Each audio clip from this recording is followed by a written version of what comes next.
नमस्कार। आज हम पावर ट्रैक के एक जाने माने मॉडल 439 RDX ट्रैक्टर पर गहराई से बात करेंगे। हाँ, पावर ट्रैक 439 RDX काफी पॉपुलर ट्रैक्टर है ये। बिल्कुल, हमारे पास इसकी काफी डिटेल जानकारी है, कुछ ऑनलाइन सोर्सेज और एक YouTube चैनल से भी पता चला है। अच्छा, तो आज कोशिश करेंगे ये समझने की कि ये ट्रैक्टर जो एस्कॉर्ट्स ग्रुप का है और अपनी भरोसेमंदी और कीमत के लिए जाना जाता है। हाँ, किफायत तो पावर ट्रैक की पहचान रही है। सही कहा। तो ये भारतीय किसानों के लिए असल में कितना फायदेमंद है, इसकी क्या खासियत है? चलिए शुरू करते हैं। सबसे पहले इंजन की बात कर लेते हैं। हाँ, इंजन। ये कितने हॉर्स पावर का है? 39 या 40 HP ऐसा कुछ? हाँ, ये 39 या 40 HP कैटेगरी में आता है। इसमें 3 सिलेंडर वाला 2340 cc का इंजन है। 2340 cc 3 सिलेंडर और रेटेड RPM 2200 RPM है इसका रेटेड। लेकिन देखिए, सिर्फ HP आंकड़ा ही सब कुछ नहीं होता। सही बात है। तो और क्या महत्वपूर्ण है इंजन में? महत्वपूर्ण है इसकी PTO पावर। वो करीब 34 हॉर्स पावर है। 34 HP PTO पावर, मतलब इम्प्लीमेंट्स चलाने के लिए पावर काम आती है। बिल्कुल, रोटावेटर, थ्रेशर, इन सब के लिए PTO पावर बहुत जरूरी है। और इसमें एयर फिल्टर जो है वो ऑयल बाथ टाइप है। ऑयल बाथ टाइप, इसके फायदे? हाँ, ये धूल मिट्टी को इंजन में जाने से रोकता है, खास तौर पर हमारे यहाँ जैसे धूल भरे माहौल में। और वाटर कूल्ड सिस्टम है तो इंजन ज्यादा गर्म नहीं होता, लंबा चलता है। ठीक है, तो इंजन तो दमदार लग रहा है और उसकी सेफ्टी का भी ध्यान रखा गया है। अब ये बॉक्स कौन सा है? Constant mesh. कांस्टेंट मैश, आजकल सिंक्रो मैश भी काफी आते हैं, तो कांस्टेंट मैश क्यों? कोई खास वजह? देखिए, कांस्टेंट मैश गियर बॉक्स थोड़े सिंपल होते हैं डिजाइन में, मजबूत भी होते हैं और इनकी मरम्मत वगैरह थोड़ी आसान और सस्ती पड़ सकती है। अच्छा, मतलब लागत कम रखने में मदद मिलती है। हाँ, कह सकते हैं। हालांकि चलाते समय सिंक्रो मैश जितने स्मूथ शायद ना लगे, गियर बदलने में थोड़ा ध्यान रखना पड़ता है। और क्लच? उसमें कोई ऑप्शन है? हाँ, क्लच में सिंगल और ड्यूल दोनों का ऑप्शन मिलता है। किसान अपनी जरूरत के हिसाब से चुन सकता है। ठीक है। और जो सबसे इम्प्रेसिव बात सुनी है मैंने, वो है इसकी लिफ्टिंग कैपेसिटी 1600 किलो। हाँ बिल्कुल, 1600 किलोग्राम की लिफ्टिंग कैपेसिटी है इसकी। और ये इस 40 HP रेंज के ट्रैक्टर के लिए वाकई बहुत अच्छी है। 1600 किलो तो मतलब भारी से भारी इम्प्लीमेंट भी उठा लेगा, जैसे रोटावेटर या कल्टीवेटर? आराम से।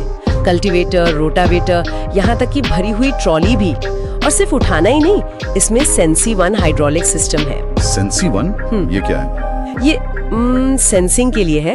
मतलब जब आप जुताई कर रहे हैं तो ये सिस्टम जमीन के उतार चढ़ाव को भांपकर इम्प्लीमेंट की गहराई को अपने आप एडजस्ट करता है। अच्छा, तो एक जैसी गहरी जुताई होती है पूरे खेत में। बिल्कुल, इससे बीज सही गहराई पर जाता है और फसल अच्छी होती है।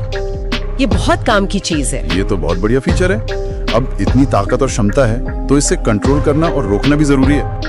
ब्रेक्स कैसे हैं इसमें? ब्रेक्स इसमें multiplate oil immersed disc brakes हैं। ऑयल इमर्स्ड मतलब तेल में डूबे हुए? हाँ, इसका फायदा ये है कि इनकी ब्रेकिंग बहुत असरदार होती है, खासकर गीली जमीन या ढलान पर। और ये जल्दी घिसते भी नहीं, ज्यादा चलते हैं। सेफ्टी के लिहाज से तो ये बहुत अच्छा है।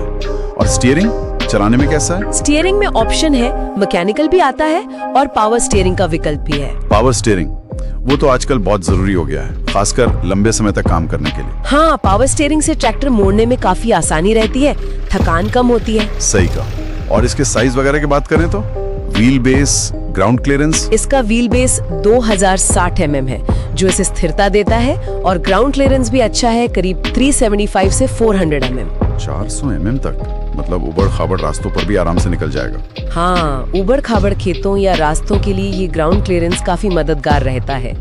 टायर साइज स्टैंडर्ड है, आगे 6.16x और पीछे 13.6x 28 के। ठीक है, अब आते हैं एक बहुत ही जरूरी सवाल पर, माइलेज।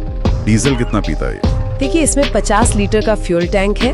कंपनी इसमें डीजल सेवर तकनीक होने का दावा करती है। Diesel saver? हाँ, मतलब दावा है कि ये डीजल बचाता है।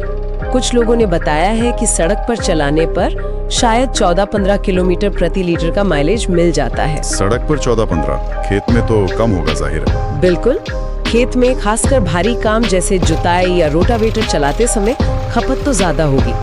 वो तो मिट्टी कैसी है, काम कितना भारी है, इन सब बातों पर निर्भर करता है। पर हाँ, कंपनी का फोकस किफायती होने पर है। और पीटीओ की बात कर रहे थे हम शुरू में, 34 HP पावर है। स्पीड ऑप्शंस क्या हैं? स्टैंडर्ड 540 आरपीएम की स्पीड तो मिलती ही है, जो ज्यादातर उपकरणों के लिए चलती है। हाँ, वो तो स्टैंडर्ड है। लेकिन इसमें मल्टी स्पीड और रिवर्स पीटीओ का ऑप्शन भी है। मल्टी स्पीड और रिवर्स पीटीओ, इसका क्या फायदा? इसका फायदा ये है कि आप ट्रैक्टर को अलग अलग तरह के इम्प्लीमेंट्स जैसे सीड ड्रिल, थ्रेशर या कुछ खास तरह के स्प्रेयर्स उनके लिए जरूरी सही स्पीड पर चला सकते हैं। रिवर्स पीटीओ भी कुछ खास कामों में मददगार होता है। इससे ट्रैक्टर और ज्यादा वर्सेटाइल मतलब बहुउपयोगी बन जाता है। अच्छा, ये तो काफी फ्लेक्सिबिलिटी देता है किसान को। अब आखिर में आते हैं कीमत और वारंटी पर। सुना है 5 साल की वारंटी है इस पर। हाँ, ये एक बड़ा प्लस पॉइंट है।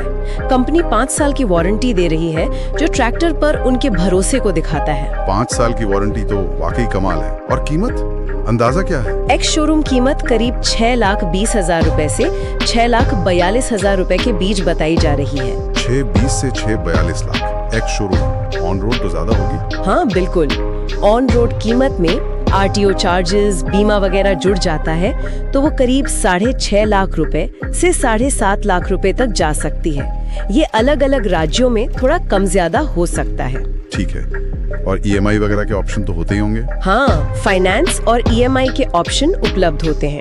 और अगर बजट कम है तो सेकेंड हैंड मार्केट में भी ये मॉडल मिल सकता है। तो कुल मिलाकर अगर देखें तो पावर ट्रैक 439 RDX एक काफी मजबूत पैकेज लगता है। 40 HP रेंज में 1600 किलो की लिफ्टिंग क्षमता, 34 HP PTO power, oil immersed brakes, power steering का ऑप्शन और ऊपर से 5 साल की वारंटी। हाँ बिल्कुल, फीचर्स का एक अच्छा संतुलन है इसमें। कीमत भी अपनी रेंज के हिसाब से ठीक लगती है, खासकर वारंटी को देखते हुए। तो ये ट्रैक्टर काफी सारे कामों के लिए उपयुक्त लगता है, खेती के लिए भी और कुछ हद तक कमर्शियल कामों के लिए भी। हाँ, इसकी क्षमता और फीचर्स इसे कई तरह के कामों के लायक बनाते हैं। अब यहाँ एक बात, तो गाइस कैसा लगा आपको वीडियो दोस्तों अच्छी लगी हो तो प्लीज वीडियो को लाइक करें, चैनल को सब्सक्राइब करें। Thank you.